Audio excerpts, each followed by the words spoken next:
Quiere presentar al caballista Santiago Uribe como un hombre cándido, de un gran corazón. Casi que lo coloca como una especie de monje que se dedica exclusivamente a leer la Biblia y las Sagradas Escrituras. Realmente el caballista Santiago Uribe lo que es un criminal de guerra. Es un hombre supremamente peligroso. Es que una de las máquinas más tenebrosas que ha tenido el paramilitarismo en Colombia fueron los 12 apóstoles. Los 12 apóstoles, recordemos, surgen en la década de 1990.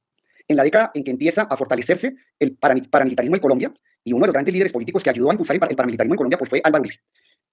Ese cuento de Álvaro Uribe de que los 12 apóstoles no existieron es un cuento chino. Ese es un cuentazo, porque la existencia de los 12 apóstoles está claramente probada. ¿Y cómo se prueba la existencia de los 12 apóstoles? Que, reitero, fue una máquina tenebrosa de muerte. Una máquina tenebrosa que dio lugar o que asesinó a decenas de personas, desplazó, amenazó, secuestró, cometieron delitos de lesa humanidad, muy graves. Y el gran director de esa máquina peligrosa fue indiscutiblemente Santiago Uribe. Estamos hablando de hace más de 25 años de la conformación de este grupo. ¿Y cómo se comprueba la existencia de este grupo? Álvaro Uribe, en forma mentirosa, cínica, contrario a toda la evidencia que aparece en el proceso contra el caballista Santiago Uribe, pues ahí hay testimonios absolutamente claros que demuestran en primer lugar la existencia de los 12 apóstoles. Le voy a anunciar algunos, Daniel y oyentes, porque son muchos, pero que recuerden este momento, porque ha pasado ya algún tiempo, pero hay en primer lugar dos testimonios muy importantes de personas que pertenecieron al grupo paramilitar de los 12 apóstoles. O sea, es una confesión de parte, confesión de personas que integraron el grupo paramilitar.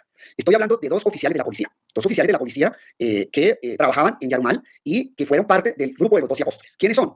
En primer lugar, Juan Carlos Meneses, oficial de la policía, director de la policía de Yarumal en el momento del auge de los 12 apóstoles en el sudeste antioqueño, que actuaba desde la hacienda La Carolina, de propiedad en esa época de la familia Uribe Vélez. Y hay otro testimonio, que es el testimonio de Alexander Amaya. Alexander Amaya también era en esa época un miembro de la policía, miembro de la seguridad del mayor Juan Carlos Meneses, y ambos, ante la justicia, en pruebas absolutamente válidas, han declarado que ellos pertenecían al grupo paramilitar de los 12 apóstoles, que pertenecían a esa máquina criminal, una máquina tenebrosa de muerte, que, reitero, cometió graves violaciones a los derechos humanos, a tal punto que esos delitos son crímenes de guerra y delitos de lesa humanidad. Y no solamente declaran la existencia de los 12 apóstoles, que ahora niega Álvaro Uribe, esa ha sido una de sus narrativas, el negacionismo, negar la existencia de los 12 apóstoles, eso fue parte de su estrategia de defensa, así como ha sido parte de la estrategia de Álvaro Uribe negar la existencia de un conflicto armado en Colombia, pero es clarísimo que está probado con personas que confesaron la pertenencia al grupo y por muchos testimonios de la población de Yarumal. No solo confiesan estas dos personas su pertenencia al grupo, miembros de la policía, sino también muchos testimonios que se recogieron durante décadas de miembros de la población que señalan claramente la existencia del grupo, lo que niega ahora Álvaro Uribe para hacerle fraude a la justicia, para volver a engañar a la justicia como siempre lo ha hecho con gran cinismo Álvaro Uribe.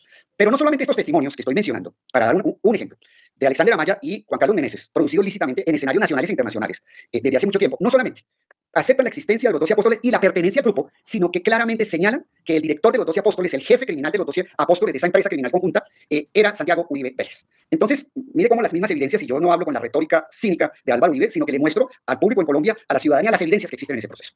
Pero además, Álvaro Uribe se refiere específicamente a un testigo muy importante en ese caso, que es un humilde campesino que trabajaba en la Hacienda de La Carolina. La Hacienda de La Carolina fue el punto de base, fue el centro territorial desde el cual actuaban el aparato criminal denominado los 12 apóstoles. Y ese humilde campesino escuchó conversaciones muy comprometedoras entre Santiago Uribe y otros de los miembros de ese grupo paramilitar, donde claramente de esa declaración dada por ese humilde campesino se muestra en forma evidente, contundente, la vinculación de Santiago Uribe con el grupo paramilitar llamado de los 12 Apóstoles. ¿Qué pasó con ese testigo? Ese testigo tuvo que salir del país, tuvo que huir, pero no se fue del país porque él quisiera, sino porque fue un testigo, como era un testigo clave, un testigo estrella dentro del caso, fue perseguido, intimidado y tuvo que salir de Colombia. Y aquí hago un paréntesis en el sentido de que este no es el único caso de testigos que han tenido que salir del país por la persecución del grupo paramilitar para evitar que declararan en contra de Santiago Uribe Vélez y de Álvaro Uribe Vélez. Ese testigo tuvo que salir del país, como tuvieron que salir otros testigos. Y debo recordar que muchos de los testigos clave de este proceso fueron asesinados. ¿Coincidencias? No, no son coincidencias. No solamente los 12 apóstoles tuvieron una política de exterminio a comienzos de la década de 1990 en Antioquia, sino que después de cometidos los crímenes de lesa humanidad, instauraron una tenebrosa política sistemática de asesinatos y de amedrentar, perseguir e intimidar testigos.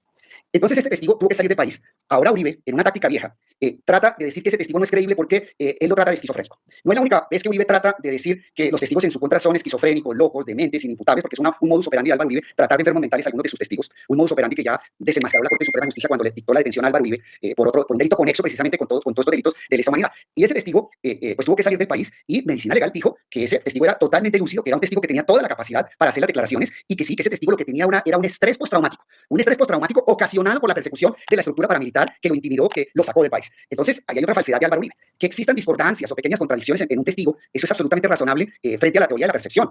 Pequeñas contradicciones que tengan los testigos en general no